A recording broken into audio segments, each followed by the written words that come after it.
Hey there, this is Steve. Just wanted to do a quick video on this status box that I'm testing. I want to put it into the bot, but I want to do a little testing first, so if anybody wants to have it, they can grab it. Anyway, this is not an indicator or a strategy. This is actually a drawing tool. And so basically, I have it defaulted to go where I like it, but you could change it. And same with the colors. I have it defaulted to what I like.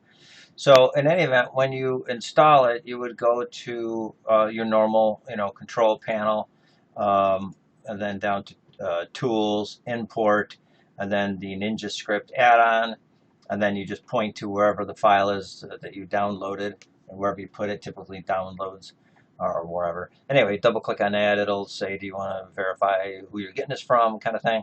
And then you accept it and blah, blah, blah. Once it's in there, and you should not, it's a drawing tool, so you shouldn't have to restart, relaunch Ninja.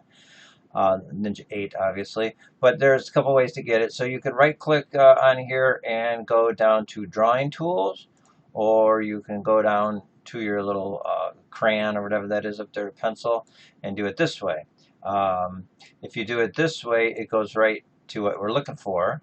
And if you do it this way, then you got to come down to here and then select it here. So it's just a little deeper, but regardless, depends on where your mouse and fingers are. Anyway, so and now it turns into a pencil, a drawing tool. I just click anywhere because it's automatically just going to pop it right over here in the corner. And that's where I have it right under the labels. And that's what it is. So you can see what's going to happen is the position and direction is going to be positive or negative, depending if you're short.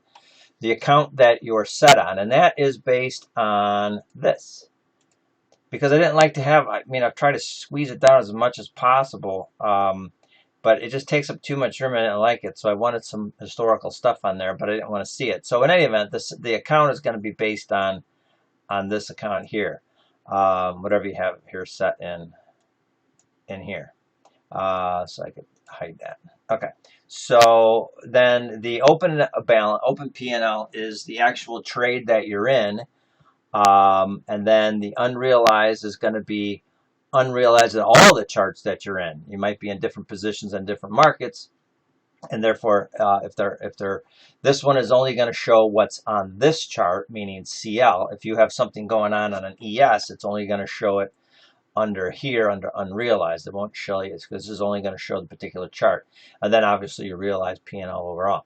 And somebody, I think it was Jimmy, that said yesterday about adding the time, duration in the, so that'd be a pretty good one. In any event, so I'll show you how to set the settings or change things if you want to move them around. What you would do is click on the corner here. If you just double click on the corner, you'll pull up the properties. But sometimes people click in the center or off it or whatever, it's kind of hard. But if you just went down to your drawing tools, or as I said, right click and then go to drawing tools this way. If you go to objects, these are all the drawing tools and things that are working on your machine. But the one you're looking for is this one right here, and there's the what do you call it? The properties right there. It'll default to the regular chart that you're on. I like to put it on all charts, and that has to be a manual thing only because it's a Ninja, doesn't default it to all. So if you want to see on all your charts, you would have to select it to all, because if you notice, I've got a higher time frame in the background, and sometimes I want to see it on here. And let me change that right quick. So drawing tools, let's do it. Drawing tools. Oh no, I'm sorry, I'm doing the wrong thing here. What am I doing? Properties. Go to all, and now it'll be here. There it is. So now it's on all charts. But notice it's only going to be on only the CL on that chart. It's just like regular drawing tools. Your lines and horizontal bars and all that business. It's only going to be on that chart. So if you want it on an ES chart, you'd have to load it on the ES chart. Okay, anyway, so back into the properties. It's personal preference. This is all business, blah, blah, blah. If you don't want to plot your financials, you could turn those off. If you hit apply, you could keep your properties up. If you hit OK, it's going to save it and go away. So I like to just hit apply to see what it looks like. And you can see it's just going to do that. But I'd like to see my financials, or wherever that was. Plot financials. So boom, I like to see that. Why didn't I do it? I'll probably have to refresh it. You didn't know, F5. F5 is a refresh down here. F5 refreshes the script. So sometimes if you see something not looking right or whatever, you might have to hit refresh F5. Anyway, so back into here. So I have it set to default in 30. I know somebody wanted it down here, and I think it was like 500 or something like that to get it down. Maybe 600, depending on where you want to move it around to. And if you want it over a little bit more, you can just do, I don't know, let's say 500. I don't know where that's going to take it. I do not know where that, oh, it went there. Okay, so you can kind of play around with it. And once you've got it set to where you want it, and the colors too, you can play with your colors if you want black, whatever. I don't like that. But if you want a white, I don't know if you have white. Sometimes you have a white background or a black background, you can play around with that. You can actually scale it down. So if you want to do like opacity of 10, you can kind of do a see-through thing. So you can do all that kind of business. But anyway, I have it set for the way I like it. So, and then obviously you can set it other ways too. So if you like it the way it is and where it is, I would suggest going to template and hitting save. And now I'm not going to do it. I would save it as default, because in that way when you open it up on another screen, it'll just go right to that spot. You could have it, maybe on one screen you want it one place, so you could title it, ES, or CL. That way it's in one spot on CL and another spot on ES. You can save multiple, however you want to do it. But in any event, if it's just one place, which is probably typical, I would just hit the default, because in that way I'm not going to do it, because I don't want to mess up my default. I like it where it goes, so I'm going to cancel out of all that. No, actually, I guess I have to put it back. So what I could do is I could just go in here and remove it. Drawing objects. Go down here. I could just remove it altogether. I think that's not there too. Just remove it. And then you can do it that way. It's still going to be here. So if you want to actually remove it from your computer altogether, you have to go to the control panel.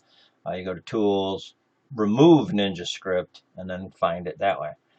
Anyway, I think that's it. And I'll put it back on and just give you a little demo here real quick. So what do we want to do? Put it back on, click, okay. So I'm on Sim, so let's just go up. So I have my keyboard hotcuts. I don't use that panel, so I just use my keyboard panels. I have Control Up arrow and Control Down arrow set for market orders, but you if you use the buttons, or you can do it this way. I do that most of the time. So anyway, you can see what's going to happen here. So obviously commissions that's a hit right away, like an Annie. Unrealized. Now, because we're on this chart, it's obviously going to be the same, because we're on this chart and we're unrealized, so it's going to be the same. If I had another market going on, where let me unlink these. Let me put on ES. I'll put on GC, whatever. Now, of course, it's not on here, so I have to put it on here. Boom, there. Okay, so now I'm on GS. And I'm on Sim, so let's go down on that one. So you can see here on GS, it's a -10. On here, it's a +60. And then unrealized is both markets. And then obviously my commissions ×2 are going to be on here. So let's, I guess let's close them here. Let's. And come on. Oh, seriously? Seriously? Come on. All right, fine. So anyway, so now we're flat everywhere. Unrealized P&L is flat. You can see it's $42.60 realized, and that's right about it. If you have any suggestions, like duration of time or any other thing you like to do, or actually if any hiccups, if there's any hiccups that are going on that you don't recognize, let me know, because it's still in, still kind of testing here. So feel free to play around with it, but let me know if there's any suggestions or anything like that, and we'll go from there. All right, thanks. Bye.